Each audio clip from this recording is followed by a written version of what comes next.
Leonardo da Vinci said, "Among the great things which are found among us, the existence of nothing is the greatest."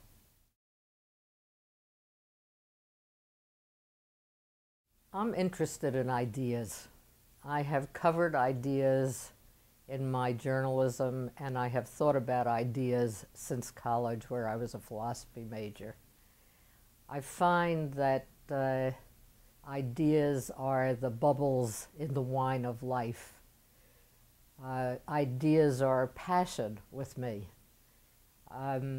some more than others, and I alighted on the idea of nothing long ago when I was back in my 20s, when I was thinking about how the world or our culture has evolved according to science by leaps and bounds. Our lives are comfortable, they're made more understandable through reason and logic.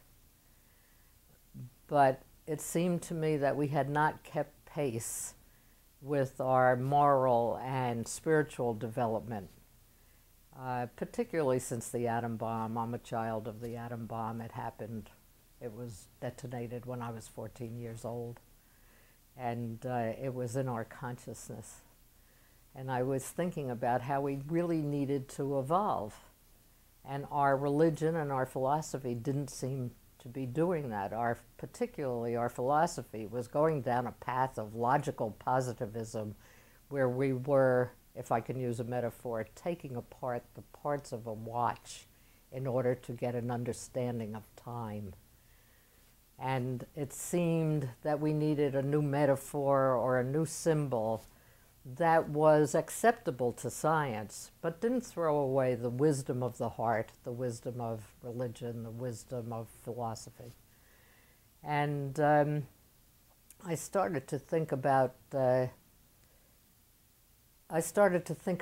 graph on which we plot all functions: economic functions, political functions, physical functions. That a graph was a way of abstraction of ideas. And it suddenly occurred to me that there's this 0, 0 center on every graph, that you have the positive and the negative, and the plus and the minus, and space and time, and good and evil, and all of these paradoxical forces we call paradoxical and seem to cancel each other, could in fact be laid out on a graph. And it had a 0 point. And that's when I became interested in zero and nothing, and began to read the history of it, and began to recognize that it was not only expressed in the external world, but also in the internal world through writings and literature and poetry and art and artists and geniuses and people who made fun of it. It's very hard to take nothing seriously. It's very hard to take nothing seriously. It immediately leads to mind play. It either stops your thought, or you start playing around with it in terms of jokes and absurdities and comedy. But it's a very serious idea. And as I pursued it, I learned more about it in those various fields, and found that some people had words to express it. But words themselves are limiting.